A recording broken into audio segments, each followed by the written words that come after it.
मैं पिछली 5 बार से लगातार लोकसभा का सांसद हूं। हम भी विपक्ष में रहे, हम भी प्रदर्शन करते थे, अपनी बात सदन के अंदर या बाहर उठाते थे, लेकिन सभ्य तरीके से, शिष्टाचार को भी नहीं भूलते थे। लेकिन आज जो कांग्रेस ने किया है वो बहुत बड़ा प्रश्न चिन्ह खड़ा करता है कांग्रेस की सोच पर और कांग्रेस के नेतृत्व पर। श्रीमान राहुल गांधी जी के कुकृत्य के कारण आज कांग्रेस तो शर्मिंदा है, लेकिन माफी मांगने के लिए तैयार नहीं है। सदन के अंदर, सदन के बाहर जो घटा बहुत निंदनीय है, अशोभनीय है और माफी योग्य नहीं है। राहुल गांधी जी जब आ रहे थे तो उन्होंने साफ तौर पर सिक्योरिटी कर्मियों ने कहा कि ये रास्ता है सदन के अंदर जाने के लिए, संसद भवन के अंदर जाने के लिए।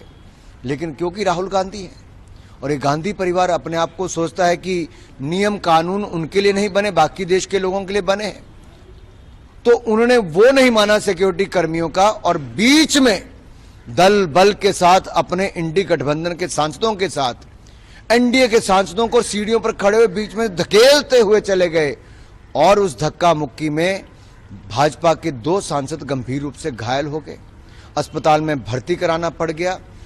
लेकिन अपने इस एक्ट के लिए राहुल गांधी शर्मिंदा नहीं है। जब हमारे एक सांसद हेमांग जोशी जी उनको लेकर आए कि देखिए आपके कारण इनका सिर फूट गया, तो उनका हालचाल पूछना, माफी मांगने के बजाय अहंकार में वहां से भी चले गए। जब टीडीपी की एक महिला सांसद सबरी बाई रेड्डी जी ने जो फर्स्ट एड एक तरह से दे रही थी प्रताप सारंगी जी को, उन्होंने कहा कि आपको माफी मांगनी चाहिए इस कृत्य के लिए, तो राहुल गांधी जी अहंकार में वहां से भी चले गए। ये दिखाता है कांग्रेस का अहंकार, और केवल क्लिप काटने तक सीमित नहीं, ये लोग अब सिर को भी इस तरह से हर्ट करने तक आ गए हैं। ये दिखाता है राहुल गांधी जी एक अलग रूट पर चले हैं। इसीलिए हमने आज थाने में जाकर एक कंप्लेंट दर्ज कराई है जो इनके दुर्भावपूर्ण इरादे को और हमले को लेकर है।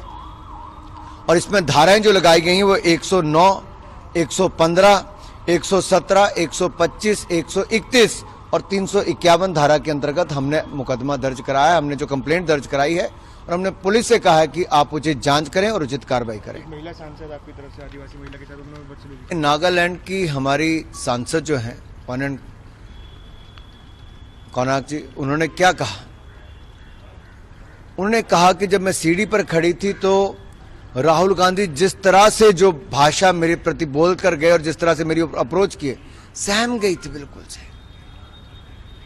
क्या राहुल गांधी जी को यह मंजूर नहीं कि एक नागालैंड की महिला सांसद को जो चेयर पर बैठने का मौका मिलता सदन चलाने का, या जिस तरह का व्यवहार उनके प्रति उन्होंने किया है एक महिला सांसद के प्रति, राहुल गांधी जी को उनसे तो उसी समय माफी मांग लेनी चाहिए थी, नहीं मांगी।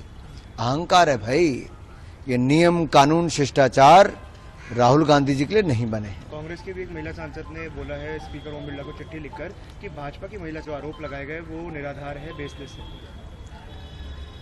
देखिए, उल्टा चोर कोतवाल को डांटे, ये कांग्रेस की हालत हो गई है। आज कांग्रेस का चेहरा बेनकाब हो गया कि किस तरह से कांग्रेस दुष्प्रचार कर रही थी, पहले उस पर बेनकाब हुआ, अब इनके व्यवहार के कारण इनको शर्मिंदगी होनी चाहिए थी, इनको माफी मांगनी चाहिए थी, इन्होंने नहीं मांगी है।